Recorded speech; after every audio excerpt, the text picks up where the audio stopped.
আমি একটাই মারবো, কোনটাই প্রাইজ আছে বলো? হ্যাঁ সেই ভালো।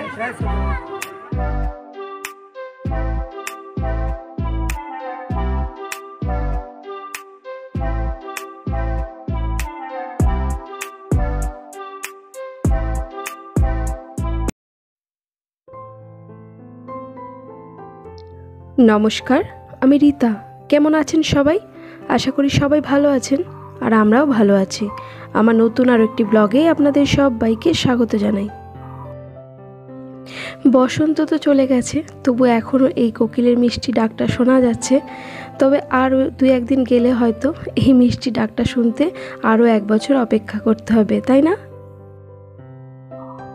দিনটা ছিল বৃহস্পতিবার, 4 এপ্রিল, আর এখন সকাল প্রায় 9:30 মতো বাজে। তো যেমনটা বলছিলাম, আমাদের এখানে গ্রামে সবথেকে বড় পুজো হচ্ছে মা মুক্তকেশীর পুজো। তারই সঙ্গে এই তো সোনার আজকে থেকে এই পরীক্ষা শুরু। এপ্রিল মাসের 2 তারিখে মঙ্গলবার দিন মা মুক্তকেশীর পুজো শুরু হয়েছে। তো এখন তো সপ্তাহখানেক ধরে এই পুজোর আনন্দটা চলবে। তো তাতে করে সোনার পরীক্ষাও পড়ে গেছে, আর এখন তো এটাই হবে, কারণ প্রত্যেক বছর এই সময় পরীক্ষাটা হয়, আর এই সময়ই মা মুক্তকেশীর পুজোটাও হয়। তো এই সমস্ত কিছুর মধ্যেও সোনাকে পড়াতে হচ্ছে। যদিও জানি বাচ্চা মানুষ, পড়ায় মন বসছে না, কিন্তু তারই মধ্যে তাকে বুঝিয়ে সুঝিয়ে জোর করে পড়াতে হচ্ছে। আবার একটু ঘোরাতেও নিয়ে যেতে হচ্ছে, নইলে তো একেবারেই মন মানছে না। তো সকালবেলায় বেশ খানিকক্ষণ তাকে পড়িয়ে নিয়েছি। তারপরে শুধুমাত্র একটু ভাত ও একটু আলু সেদ্ধ করেছিলাম। তো সেটা দিয়ে হাজব্যান্ড তো খেয়ে দিয়ে অনেকক্ষণ আগেই তার কাজে বেরিয়ে পড়েছে। আর এই যে ফ্রিজের মধ্যে চিংড়ি মাছ ছিল, তো এটা দিয়ে একটু এঁচোড় চিংড়ি বানাবো, কিন্তু এই মুহূর্তে আর এটা করব না। এখন আগে সোনাকে স্নান টান করিয়ে খাইয়ে দেয় নিয়ে স্কুলে নিয়ে যাব, তারপর আমি বাড়ি এসে তারপর রান্নাবান্নাটা করব। তো এই তো সোনা স্নান করে এসে তার ড্রেস নিজেই করে নিয়েছে। আমি এখন শুধু তার খাবারটা রেডি করে তাকে দেব, আর তারপর তার সঙ্গে স্কুলেও আমি যাব। আমি তো অনেকটা সকালেই আজকে ঘুম থেকে উঠেছি, কিন্তু উঠলেও সেভাবে সংসারে কাজকর্ম কিছু করিনি। শুধুমাত্র বাসি ঘরটা ঝাড় দিয়ে বিছানাটা গুছিয়ে নিয়েছি, আর তারপরে একটু চা খেয়েছি আর ভাতটা রান্না করেছি, যেহেতু হাজব্যান্ড তার কাজে বেরোবে এবং সোনাও খাবে, খেয়ে দিয়ে স্কুলে যাবে। সেই কারণে বাসনপত্র সমস্ত কিছুই পড়ে আছে, কারণ সোনাকে নিয়ে পড়াতে বসিয়েছিলাম। তো এইসব কাজগুলো বাকি আছে। এখন আগে সোনাকে স্কুলে দিয়ে আসবো, তারপরে আমি সেই সমস্ত কর্মগুলো করব। কাজ তো সব সময় থাকবে, তার কোনো শেষ নেই। যতই তুমি সংসারে কাজ করো গুছাও না কেন, কাজ একটার পর একটা ঠিক চলে আসবে। কিন্তু এই পড়ার সময়টা বা পরীক্ষাটা চলে গেলে সেই জিনিসটা তো আর বারবার ফিরে আসবে না, তাই না? তো সেই জন্য যেটা আগে করা দরকার সেই কাজটা এখন করে নিয়েছি। বাকিগুলো তো আমি এসে পরে করলেও তাতে কোনো ক্ষতি হবে না। আর এই তো সোনাকে রেডি করিয়ে একেবারে ভাত খেতে বসিয়ে দিয়েছি, আর রুমালটা ভাঁজ করে তার পকেটে দিয়ে দিলাম এবং বললাম, যখন তুমি ঘেমে যাবে তখন এই রুমালটা দিয়ে গলা, কানটা, মুখ সব ভালো করে মুছবে, কারণ তাকে যদি না বলে দিই না, ওই রকম পকেটেই পড়ে থাকবে। এবং এখনও সোনাকে অনেক কিছু বুঝিয়ে দিতে হয়, কারণ আর 5টা সাধারণ বাচ্চার চাইতে সোনার বোধ বুদ্ধিটা এখনও অনেকটাই কম। তো যাই হোক, তাকে বোঝাতে বোঝাতে একটা সময় ঠিকই সে বুঝবে। তবে আমাকে শোনা এটা বলছিল যে, মাম্মা তোমাকে আমার সঙ্গে আজকে স্কুলে যেতে হবে না, আমি নিজেই আমার ক্লাসরুম খুঁজে নিতে পারবো, কারণ সিট নাম্বার সমস্ত কিছু তো বোর্ডে দেওয়া থাকবে। কিন্তু আমার মনটাই বাদ মানলো না। মনে হলো যে সবার মাই তো যাবে তার বাচ্চাদের সঙ্গে, তাহলে আমি কেন যাব না? কাজ থাক পড়ে, সমস্ত কিছু পরে এসে করব।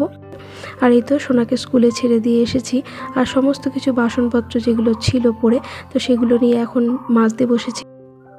আর বাসনটা মেজে নিয়ে গ্যাসের কাউন্টার টপটাও পরিষ্কার করতে চলে এলাম, কারণ সকালবেলা যখন রান্না বসিয়েছিলাম তখন হালকা হাতে একটু পরিষ্কার করে নিয়েছিলাম, তো সেভাবে ডিপ ক্লিন করে নিই, তাই সেটাও করে নিলাম। আর তারপরে এই যে বাসন মাজার জায়গাটাও খুব সুন্দর করে ঝাঁটা দিয়ে একেবারে পরিষ্কার করে নিলাম, কারণ এখানে ভাত তরকারি সমস্ত কিছু পড়ে থাকলে ভালো দেখায় না। আর এরপর স্নানটাও সেরে নেব। আর এরপর অনেকটা সময় পার হয়ে গিয়েছে, এখন কিন্তু আর দুপুর নেই, এখন হচ্ছে সন্ধেবেলার সময়, তাও নয়, প্রায় রাত 8টা বেজে গেছে।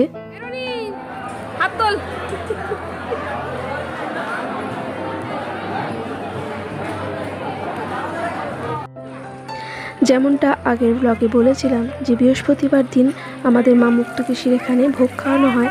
তো শুধু গ্রামের মানুষ নয়, বহু দূর দূরান্ত থেকে প্রচুর মানুষ আসেন এই ভোগ খেতে। তো বিকেলবেলা থেকেই শুরু হয়ে গেছে আর এখনও চলছে।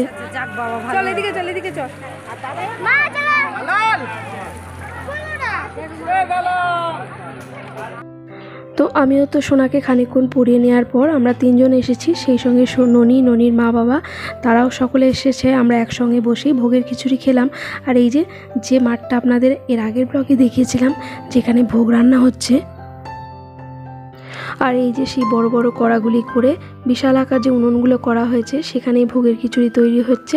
আর এই মাঠে বসে সকলে খাচ্ছে, শুধু এই মাঠে নয়, মা মুক্তকে সেই সামনের দিকে যে মাঠটা আছে সেখানেও সকলে বসে খাচ্ছে। আর এই যে এত বড় কড়া করে যে খিচুড়ি তৈরি হচ্ছে সেটা দেখে অনেকেই কম বেশি ভিডিও করছিল। আর এই ছেলেটি সেটাকে দেখে এতটাই বেশি এক্সাইটেড হয়ে গেছিল, জানি না সে সুস্থ শরীরে ও সুস্থ মস্তিষ্কে ছিল কি না, তো এতটাই জোরে জোরে খুন্তি নিয়ে নাড়া দিচ্ছিল যে মনে হচ্ছিল যেন একেবারে সে ওই উনুনের মধ্যেই তার পা পড়ে যাবে।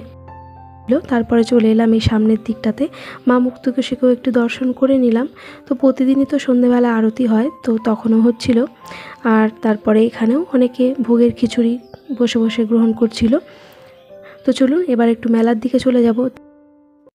তারও আগে আপনাদের একটা জিনিস দেখাই, এই যে এত বড় বড় কড়া করে যে খিচুড়িগুলো হচ্ছে সেগুলো রাখছে কোথায়, এই রকম ইট দিয়ে পাঁচিল তৈরি করে তার উপর দিয়ে লাল সাদা কাপড় দিয়ে ঢেকে দিয়ে এইভাবে খিচুড়িগুলো রাখা হচ্ছে। আর বড় বড় ডাবু হাতা করে তুলে তারপরে কেউ বা বাড়ির জন্য সঙ্গে করে নিয়ে যাচ্ছে। যারা বসে খাচ্ছে তারা তো বসে খাচ্ছেই, অনেকে আবার বাড়িতেও বালতিতে করে ক্যানে করে নিয়ে যাচ্ছে, কিন্তু আমরা সেটা করিনি, আমরা এখানে বসেই খাওয়া দাওয়া করেছি। আর সবাই এই দিনটাতে কি করেন জানেন, দিনের বেলা শুধু দুপুরবেলার জন্যই একবেলা রান্না করে, কারণ রাতের খাওয়া দাওয়া সকলে এখান থেকেই করে যায়। আর এই তো মেলার মধ্যে চলে এসেছি। প্রতিদিনই কম বেশি মেলাতে আসা হয়েছে, কিন্তু যখন আমরা এসেছি অনেকটা রাত করেই, কারণ যেহেতু সোনার পরীক্ষা চলছে তাকে পড়িয়ে নিয়ে তারপরে এসেছি, তাতে করে ছোটোখাটো অনেক দোকানগুলি এসে দেখেছি যে উঠে গেছে। আর এরপরে আপনাদের সঙ্গে যে অংশটুকু শেয়ার করব সেটা আর একদিনের তোলা, কারণ ওই যে বললাম ভিডিও সেভাবে করা হয়নি, কারণ যেহেতু সোনার পরীক্ষা চলছিল। আমি নিজে চশমা পরিনি, পড়তে বললে বলো পড়লে ভালো, একবার বলে শেষের দিক থেকে 3 নম্বরটা যেটা নীল নীল নীল নীল সেটা হয়নি, মিস ফায়ার। কোনটা বলো? বললাম তো শেষের দিক থেকে একদম প্রথমে 3 নম্বরটা। হ্যাঁ হ্যাঁ শেষের দিক, হ্যাঁ হ্যাঁ গ্রিন না ওটা ব্লু।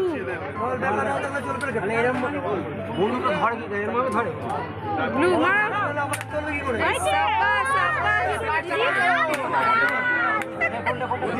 দাঁড়া, তোরা দুজন কি করলি? ওই যে ওই নীলটা, ওইটা ওই মাঝে, ওটা না ওটা না ওটা নয়, তার উপরেরটা ওই যে পিঙ্কের পরে দ্বিতীয় লাইনে ওই নীলটা নয়, নীলটা বে করে তো গুলি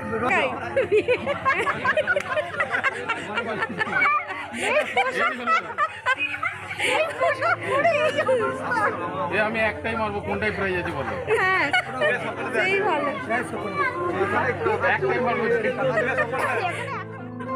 এত কষ্ট করে ঘাম ঝরিয়ে এত বেলুন ফাটানোর পর শেষে হাতে একটা ঝুড়ি আর বাটি ধরিয়ে দেওয়া হয়েছে, তো সেটা নিয়ে ভীষণ মজা হচ্ছিল আমাদের, খুব হাসাহাসি করলাম, খুব ভালো লাগছিল সময়টা। আর এই যে তারপরে ননিকে ট্রায়াল দিচ্ছিল জেঠু। এখন গণেশের ট্রায়াল চলছে। ওই যে গণেশ। এরপর বাচ্চাদের জন্য একটু আইসক্রিম কিনে আমরা বাড়ি চলে গিয়েছিলাম। এই পর্যন্ত আপনাদের ব্লগটি কেমন লাগলো একটা কমেন্ট করে জানাবেন, ভালো লাগলে একটা লাইক করবেন।